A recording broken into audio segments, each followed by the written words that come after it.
CRTV News, ici, toute l'info.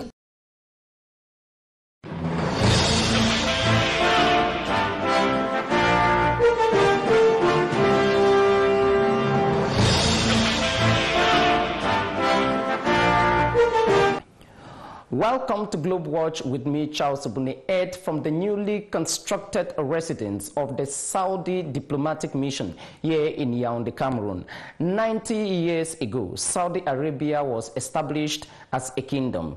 The establishment of the kingdom back in 1932 was at a time when the world was suffering from the worst global economic recession, the 1930s global economic meltdown. 90 years on, 2020, the atmosphere is not quite different because of the economic fallouts imposed by COVID-19. Just how far is Saudi Arabia, one of the richest countries in the world located in the Middle East, faring on in an era marked by turbulence? My guest today on GLOBEWATCH is the country's ambassador to Cameroon.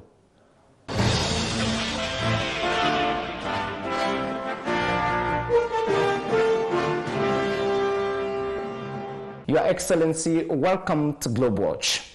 Thank you very much.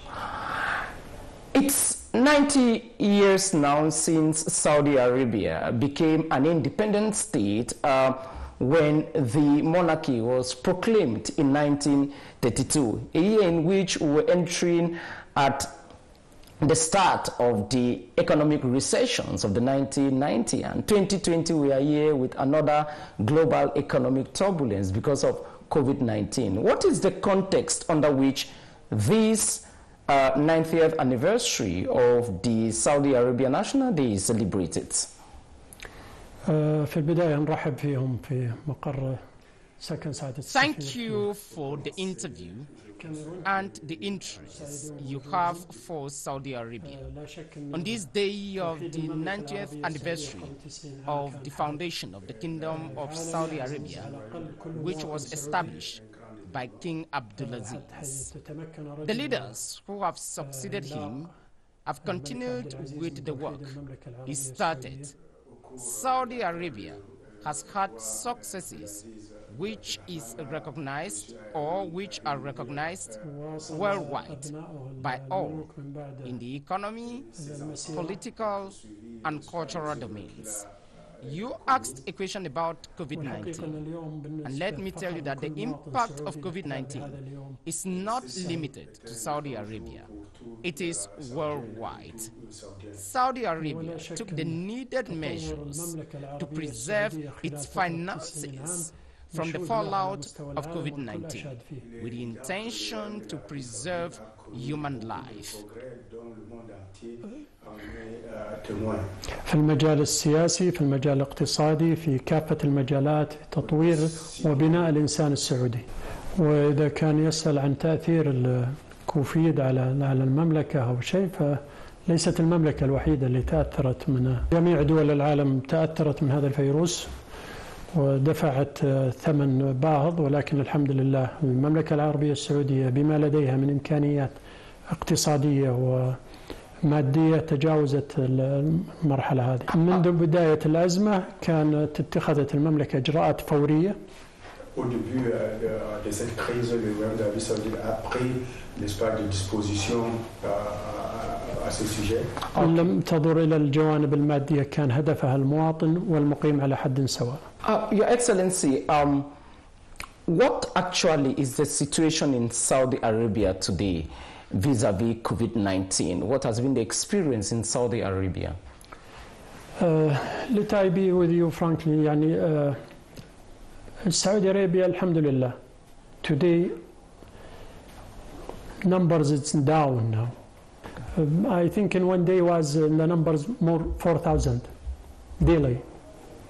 Now we can talk about 400, and this because of what Saudian government take and put some very strong rules to control the virus.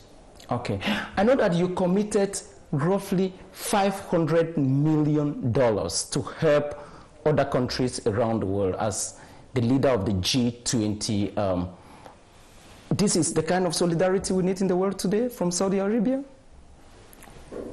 you know Saudi Arabia, and you know, mashallah, tabarakallah, Saudi have very strong economy, and all the time Saudi Arabia give her hand, white hand, to the other countries to help them for any kind of problems, and everybody know that what Saudian did for all.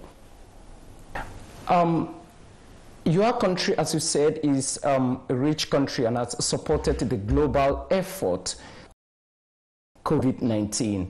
What has been the experience leading the G20? How did you coordinate the effort? Because an amount of roughly $8 billion was mobilized to write off the debts of other countries. How did the King of Saudi Arabia and the Crown Prince coordinate this at the international level? You know, there is a good contact between King Salman and with G20 and Crown Prince to find solution for these cases, and Saudi support you, the health world and organization, and they support with money, with everything to find. Of course, countries have to have cooperation between each others. If now, as you see now, every day you hear somebody find some vaccine or something, but until now, nothing. Another question I have to put to you is that while all of this is going on, Saudi Arabia held its first Saudi Arabia Africa Summit just before COVID-19 escalated. Can you tell us more about this summit? Well, it was planned to have meeting in Saudi Arabia with all African countries and Saudian country, and everything was done. But when COVID-19 stopped everything, and I hope in future will back again, and everybody now wait this kind of virus finish and the life back to the normal, to start again. Especially with Cameroon, we have a lot of plan to develop our relationship, but with this case with COVID-19, everything is stopped now. What did you people discuss in reality during the summit? Was focused more on politics, more on economics, or other issues? Everything, political, economy, everything. As you and I are talking, there has been a shift of politics in the Middle East, and Saudi Arabia is one of the key pillars of Middle East politics. I'm talking about this normalization of relations between Saudi Arabia, between the UAE and Israel, Bahrain, and for the very first time, the Israeli plane used the Saudi airspace. How do you explain that? That's not true. You know, I think you chose wrong person to ask him this question. You can ask Emirates and Bahrain. And as you know, every country have his own choice and his own political. Nobody can push somebody to do something. But Saudi Arabia, from beginning, everybody know what's King Abdullah. Since King Abdulaziz until now, all the kings, what they're talking about Palestine, they all the time they are with Palestinian rights. Sure, you are with Palestinian rights, but this new spirit of peace in the Middle East, as other Arab countries normalize relations with Israel, how are you seeing for a two-state solution to equally take place? Because Saudi Arabia is undoubtedly supporting the two-state solution. No, there is no any plan to make a relationship between Saudi and Israel. And now, as you know, there is only Bahrain and Emirates. In future, some other countries, but and then Jordan and Egypt. Jordan, Egypt, some new countries. I hear some countries now they're planning to start a new relationship. Okay. But Saudi Arabia, it's very clear. Everybody know what's the situation and know what's the Saudi Arabia want. As you are celebrating your 90th anniversary, you are a jewel in the Middle East. There is no debate about that. One of the key projects as you are celebrating this anniversary is, of course, the economic city. Is the project finished now? Not yet. What is remaining? You mean the King Abdellah? Economic city, yes. Yeah, it's a very big and huge economic city. It's not complete 100%. There is, we are already in the middle of this project. You cannot finish a project in a few months or years, especially like King Abdellah economic city. So how much percentage of the work is left? Because it's gone for years now. During COVID-19, a lot of things stopped. Everything stopped almost. Oh, okay. So I think, inshallah, I hope everything will be start again and you will see it. We will invite you later to visit, inshallah, okay. And you will see it. I'd like us to discuss the impact of COVID-19 to one key religious element, which is so central to all Muslim communities. For the very first time, we saw the Kaaba almost empty. From a religious perspective, how did COVID-19 impact the Hajj? You know, all Muslims come to Umrah or Hajj from many countries. And a lot of people in this country are victims of this virus. What Saudi Arabia did to save all Muslims, to keep safety all Muslims, not for Saudi, for all Muslims. These Muslims who came from other countries, clean, not have anything, maybe he will affect from other one, come from other countries, and he will back to his country, and you know how fast this virus run. So I think not only Kaaba or Mecca, even we stopped to all the mosques, to prayer in mosque, in every city. And who was before see it not good, not right, the other countries, they did it after Saudi Arabia. What was or what has been the impact on this, on the Saudi economic fabric, particularly oil? We all saw the prices of oil going down, and this is hugely a petrol-based economy. Just how much of a disaster was COVID-19, or has COVID-19 been to the Saudi oil industry in particular? You know, the Saudi economy is very strong. And before, yes, we are, only we have incoming from petrol, but now we have a lot of choice because Crown Prince Mohammed bin Salman have a new version 2030. You know, I'm putting this question to you because just before COVID-19 came, two of your most important oil fields had an explosion which you blamed Iran of attacking them. When you were already stressed somehow in terms of production, COVID-19 came. Are your financial records still stable in the era of COVID? It's very good. You mean the economy? Yeah. Yeah, very good economy. How much have you engaged now in diversification? Well, I don't have exactly numbers, but we are from the best countries, because what we have, what we plan to do before make our country in good level. Tell me about the tourism sector in particular. Tell me more about the tourism sector, because flights could not enter the country, people could not travel to come to the Mecca. Do you think this only Saudi Arabia? No, the global picture is terrible, but I want to get the Saudi experience in particular. Now Saudi Arabia issued a statement like a few days before the Umrah will return back step by step. Yeah, and all the countries affected for this everywhere, not only Saudi Arabia. Sure. Start to open step by step, and airports will start in first of from now they start for foreign who won't leave, to open completely will start on 1st of January. The United Nations General Assembly meeting is currently going on as we are talking. Yes. What has been the central message of Saudi Arabia to the UN General Assembly meeting in terms of peace in particular?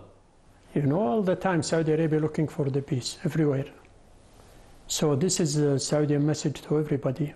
The message of peace, of course, in a moment we'll conclude the interview, but permit me ask a question of the holding of G20 finally. It's supposed to take place in November. Yeah.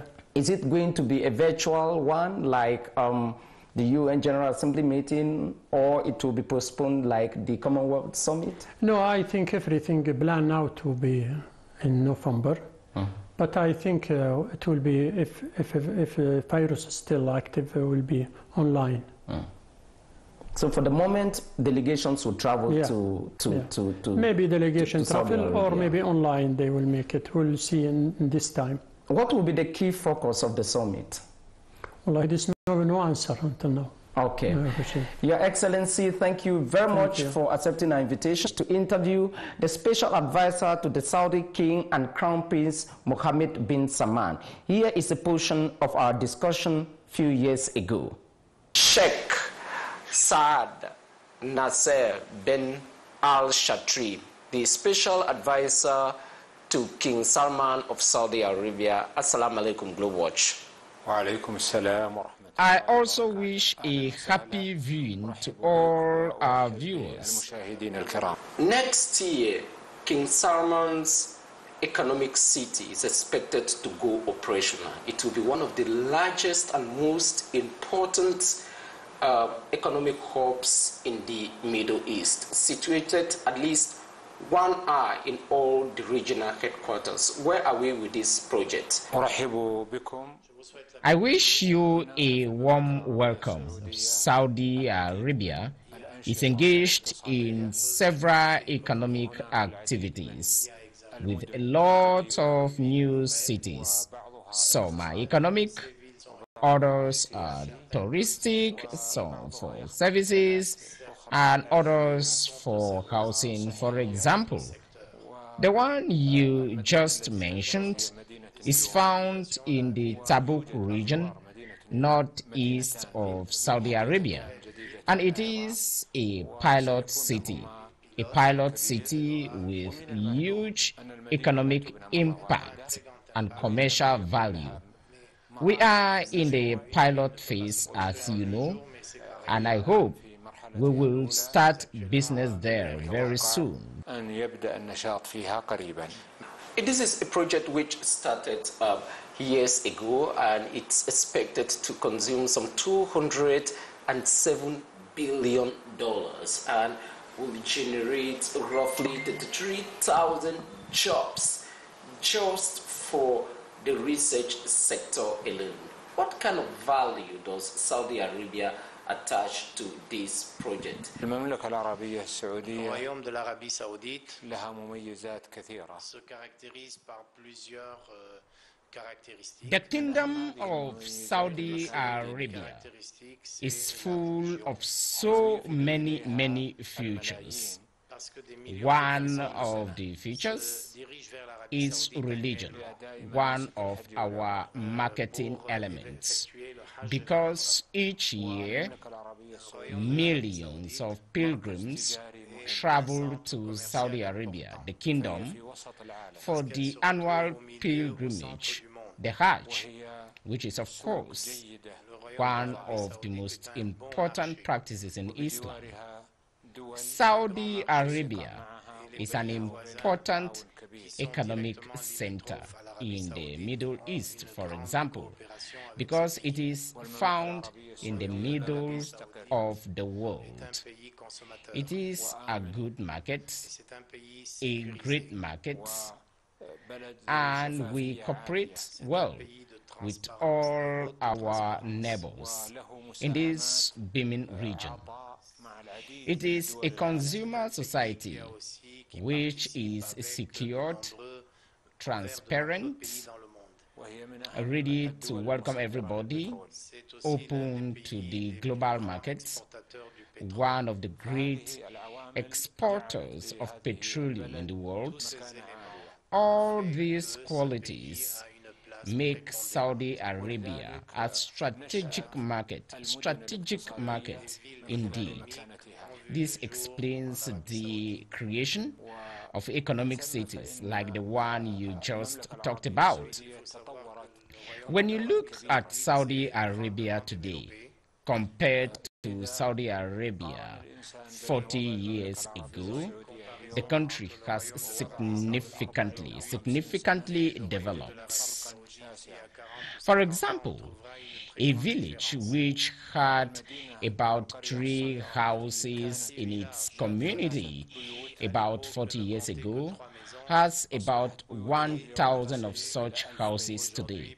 This is impressive. Riyadh, our capital, has seen a more than 10 times expansion rate. The economic city you mentioned is found in the Tabuk region, which is northwest of Saudi Arabia. It is situated near all the countries of the region and are by flight to all the regional capitals due to its median position. Jordan, Egypt, Qatar, Iran, and all other countries of the Middle East are found in this area. Its nature, its natural environment, and its environment in particular is extremely beautiful. And this is an area that finds itself in the famous Red Sea, which is not far also from the Mediterranean Sea, two of the most important trading waters in the world. And our people and industries undoubtedly have huge maritime value because of the commercial activities and shipping which goes on in the area. It was conceived with modern day architectural design. The design I'm talking here is about the King Abdellah II's economic city you just mentioned. لا تحتاج معه إلى تغيير البنية التحتية. There is no doubt that Saudi Arabia is important in the Middle East, but with the economic project you are even going to be so powerful. The new port you are going to construct will be the most important in the Middle East. When all these projects will be completed, don't you think that you will have no competitor in the Middle East? المملكة العربية السعودية تخطو خطوات. The Kingdom of Saudi Arabia is making great development strides in this region and wishes that everybody progresses in the world towards stability and prosperity, so that citizens can carry out their normal activities as a governed society, a society which is ready to enable commercial exchanges throughout the world, especially in our region. دول العالم وسيكون له إن شاء الله آثار جميلة على المنطقة كلها. The port itself will be 20 million goods a year.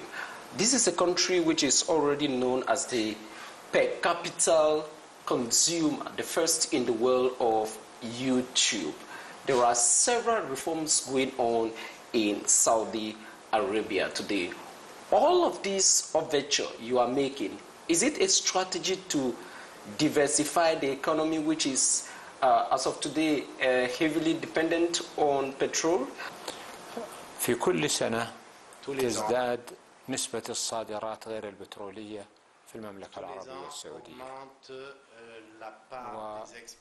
Every year, there is an increase of non-petroleum exports from Saudi Arabia to the rest of the global market.